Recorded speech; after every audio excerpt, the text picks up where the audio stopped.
Coming up on this episode of Celtics Weekly, blockbuster trades shake up the landscape of the league.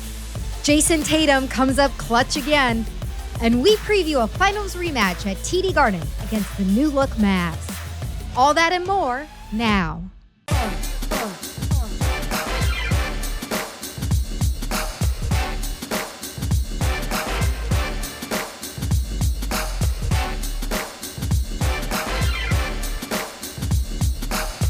Welcome into Celtics Weekly, the only show on the web where you get completely caught up with everything world champ Celtics. Here with Drew Carter of NBC Sports Boston. And Drew, we're going streaking! We're going streaking. Bring your green hat. Celtics 4-0 since our last show last Wednesday, so there's a lot to celebrate. But before we get into the week that was, we got to address the elephant in the room. There were some massive trades ahead of the deadline. There were? Yes, there were. Let's get into Hot Topic. It's not just your favorite store in the mall. It's not just where you're going to buy Metallica I can t-shirts. smell the cologne from here, Meg. This Hot Topic sell cologne, I don't know. I want to get into these little recap of these trades, though, because the first one, of course, is Lakers-Mavericks, the trade that shook the league, changed the landscape. Luka Doncic for Anthony Davis. The Jazz were in there, too. Danny. And, Danny, Trader Danny always finds a way in. This, I can't remember a trade that was as consequential and as surprising as this one. I think it's the most shocking trade in NBA history. I remember where I was when I found out that Jalen Hood-Schifino was going to be a member of the Utah Jazz. No, I mean, obviously, Luke is the story here. You know, Anthony Davis leaving the Lakers, we can reflect on that and talk about how he fits in with Dallas. But it just doesn't happen. That's why we all thought Shams got hacked. It doesn't happen when a 25-year-old superstar face of the franchise type guy gets traded. I don't think you can name, 5 of those in NBA history. Maybe not even one on this level. Luka Doncic is 25. He's made the All-NBA first team 5 times. This is like a generational type start to his career. And if it's a win now move, I would just say, hey guys, you won a lot last year. You were in the NBA Finals where they lost to the Celtics. And honestly, Meg, I think what happened in those finals against the Celtics, the way that they targeted him defensively, might have played a role in this, because maybe Nico Harrison, who's talked about how defense wins championships, the Mavs GM thinks we might not be able to build a championship-level defense around that guy. It's the kind of move that transcends basketball. Basketball fans, this is the biggest news in years when it comes to trades. But I also had people in my life who I know don't watch the games texting me Sunday morning saying, what's going on with Luka? How is this real? How could this happen? How could no one know? And I'm like, how do you know who Luka is? You don't watch the games. Yeah. But it wasn't the only trade. So let's get to this other one, because there was another consequential one that happened. It was between the Spurs and the Kings. Of course, De'Aaron Fox. No more Fox in the Ox for the Kings. Sad that time is over. And Zach LaVine, you also had CD Sissoko in there. Nice. What do you make of this one? Of course, the Bulls involved a little bit with Zach Collins, too. Major win for the Spurs here. First of all, the fact that De'Aaron Fox made it known that he wanted to go to San Antonio, I think we could all see that coming with Victor Wembanyama, whose development, I would say, is even ahead of schedule. I mean, the guy, he's an all-star. He could have started in that game. You have a chance to make an all-NBA team, and he's still 21 years old. So the fact that De'Aaron Fox wanted to go there and pair with him, I think, is a sign of things to come. The Spurs have to be fired up about that, because they hit the reset button very quickly. Not sure if it'll lead to a playoff appearance this season, but they're looking ahead to the future. And the fact that they kept all their guys, Meg, I mean, no Sohan in this trade, no Stephon Castle, no Devin Vassell. They even kept Harrison Barnes and most of their picks. So I think it's a huge win for San Antonio. And a nice job by De'Aaron Fox, not totally having the Kings over a barrel, because he told them, hey, I'm probably not going to re-sign. You want to get something for me here. So they weren't blindsided by this. And then also for De'Aaron Fox, killing the leverage of his own team, so the Spurs didn't have to give up a whole treasure trove to get him. Really well done by Fox and the Spurs, and they're going to be heard from, no doubt. Well, the Celtics are in an interesting position because they're going to be seeing the new-look Mavs later this week, which we'll get to, and they're going to be seeing Wemby and the Spurs as well in the very near future. But let's get into Weekly Rewind. It's going to be a fun one this week. As I said, Celtics won all 4 games since our last show, starting with Chicago, where it was the Porzingis show. All right, Porzingis, he tied his career-high 8 3-pointers. 8, the number on his jersey. You saw it there. Watch the counter in the corner, Drew, because as you talk, it's going to take a while until we get through all these highlights. Yeah, I mean, 8 trays is massive. The thing with Porzingis is he's been doing this in the first quarter. A lot of the time, he's the Celtics' top scorer in the first quarter. But you'll notice if you take a peek at that scoreboard, bottom right, he is sustaining this for the entire game. And I think that's the difference. As he continues to get acclimated, this is probably the best we've seen him this week-long stretch with a 4-game win streak. This is the best we've seen him all season. The starting fives numbers are great lately after they weren't as solid at the beginning. And when you got a 7'3" guy who can stretch it to the logo, how do you stop that? That's why he's the unicorn. Let's go to the center of the sports universe this week. That's New Orleans, and we got a case of the cardiac Jays. Jaylen Brown gets the go-ahead jumper here in the final seconds of this game, but then CJ McCollum, he comes in, ties it up. It's actually very annoying. So Jayson Tatum has to put on his Superman cape, and we're going to get more clutch Jayson Tatum later in the show, but this was just such a fun moment for the week. And this has got to feel good for Duke fans. Over CJ thank McCollum. God for them. Over CJ McCollum, the guy who single-handedly beat them when he was at Lehigh in a 2:15. This is what Jayson Tatum does, man. I mean, it's a couple times this season. You know, he's tied Paul Pierce for the Celtic record for shots to tie or take the lead in the last 5 seconds, which dates back to the start of the play-by-play era since 96-97. He is Mr. Clutch, and I love that it's the Jays making the 2 biggest shots in the last minute. It's just nice for those Duke kids to finally catch a break. You know, it's tough for them. Let's go to Philly. Another really exciting end to the game because the Celtics were down by 26 and they completed the greatest comeback of the Mazzulla era. They did that by hitting 8 3-pointers in the fourth quarter. They had only made 7 3-pointers the entire first half. So not the way that they usually win games, but this was a gutsy win. He had Yabu, the dancing bear, on skates there. That's his old Celtics teammate, Yabu, former first-round pick, who had a great game against his former team. Tatum doing it on both ends here. I mean, this is one of the best games he's played all season. I don't know what it is about being down in Philly that just activates the switch for Jayson Tatum, but he's done this throughout his career. You saw the Luke dunk and then JT continuing his takeover. Here's your kill shot from Drew Holiday, again over Yabusele. First 2.5 quarters of this game, Meg, it's like, what's going on here? How are the Celtics down by 26, no Embiid, no Paul George, and then they flip the switch and look like the champs again? As you said, it was fun to see Yabusele on the other side having a great game. And finally, the game of the week, we knew it was going to be Boston at Cleveland. This was super fun. Celtics got ahead early thanks to Jaylen Brown. It was Jaylen Brown versus everybody. They held that lead for the rest of the game, but it got close at the end. Cleveland was fighting. They were hanging around. It got real hairy. You knew this Cleveland team was not going to go away. I was a little nervous about the symmetry of leading by 12 entering the fourth quarter, which is exactly what happened last time we were in Cleveland, and Donovan Mitchell won the game basically by himself. This time, the best player on the floor in the fourth was Derek White. I loved this. They just kept feeding Derek White. It's what they needed to do, and they got through. He got them through the end of this fourth quarter, came out with a win. As I said at the end, got a little tight, got a little close for comfort, but that's what makes the league fun. And finally, we got some really, really happy news for our guy, JV, Jaylen Brown, for the 4th time.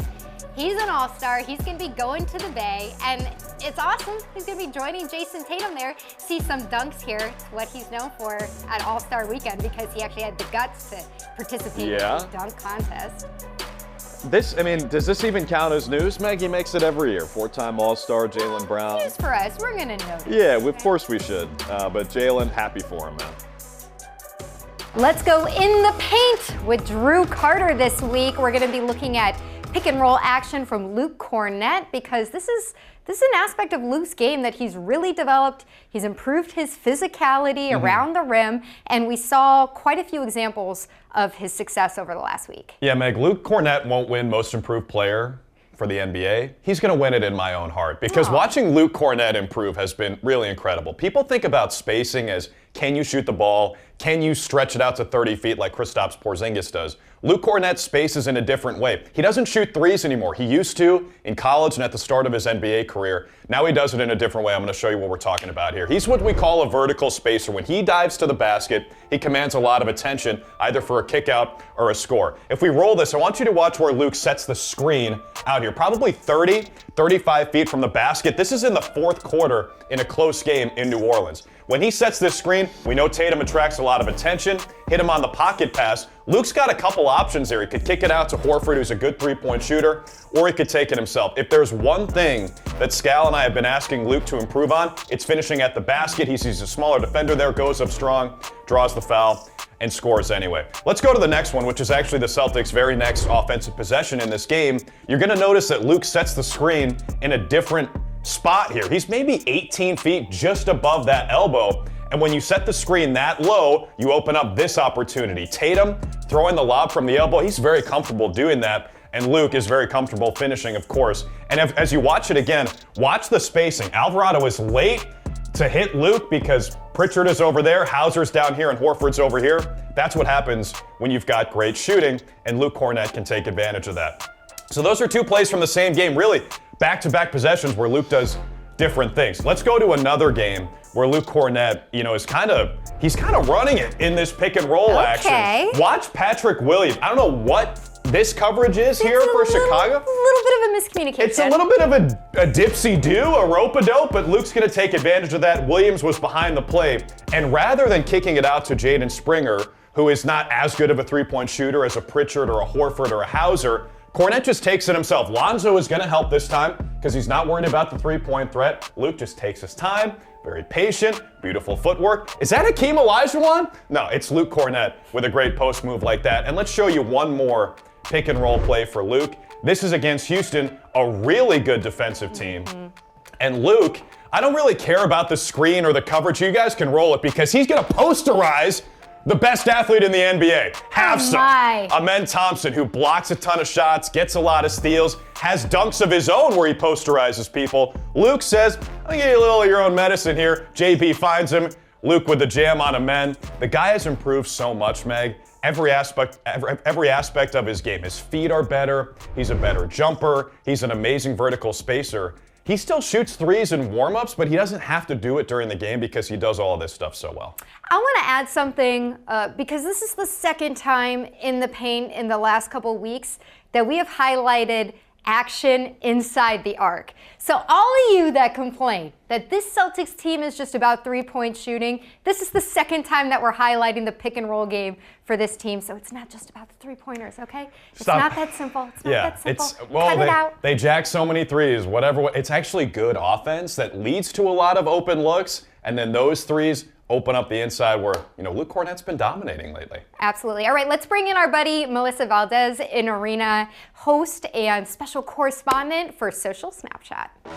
Welcome to the part of the show where we check in with all you goofballs on the internet to see what kind of content you're feeding us. So Melissa, what do you have? Hello. What do you have queued up for us this week? Lots of positive energy in the air. It's been a great week for our team. Lots of wins, and our fans are talking great things. Let's take a look at this week.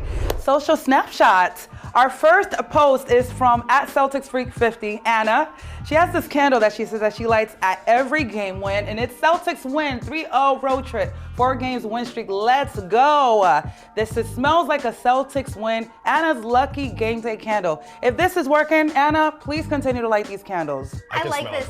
This That's is right. like good magic. I feel like there has to be a spell that goes along with this. Whatever it is, we love it. It says it smells like cinnamon vanilla, so maybe that's the scent that we need to, continue. And I love how Anna, even though she's like calm with the candle and chillaxing after the game, she's still tweeting in all caps. That's right. I also love that there are 49 other Celtics freaks, so she's That's right. Celtics Freak 50. She wants to make a big statement. Let's take a look at the next post.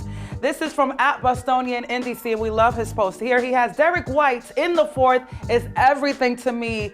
Pockets fully loaded. We know he had an incredible game last night, and we love to see even when the bench joins him in the pocket full of three celebration. He did his thing. Everyone's got their own celebration for That's a three. right. The kiss from JT. You've got Drew kind of waving goodbye. Derek really sells this, though. I mean, when he's looking in his pocket, he's like, what committed. do I have in here? Do I get That's some right. money? Oh, do I have a 3? I have 4 of them in the fourth quarter. Amazing. D. White, clutch, buckets like that. He's back from last season. right. A little bit of a slump. He's back, baby. We love We to know see Derek White. from Derek's commercial work that he's a committed actor. Yes. Much like yourself. Yeah, we're just going to move on. Check him All out right, in the let's commercial. go. What's our Let's next take a look post? at the last post. This is from @BenJCreates. We know all the fuss this week, this big blockbuster trade. Luka to the Lakers. We had never thought this was going to happen. This would feed families with the popcorn emoji. It would definitely be a movie. Graphics by me @Celtic, #different here, @Lakers, #Lake Show. Can you imagine seeing this finals? Luka's back now with LeBron in it. This would be an iconic matchup. This graphic looks legit, and Yeah. Luka in the purple and gold. It's weird. We're gonna have to get used to it, right? But we saw this guy against the Celtics in the finals last season, That's right. and I would not mind seeing it again. I think this rivalry is always great for the league. Yes. So honestly, maybe it's a little painful sometimes when you see your big rival bring in a lot of talent like Luka, and nobody was predicting it. Nobody seemed to know it was going to happen, but it's good for the league. An iconic match, and hopefully we get Banner 19 this year. Let's keep the wins going. Absolutely. Thank you, Melissa. Don't you, go guys. anywhere. On the other side, we are going to get into some brand new clutch Jayson Tatum stats.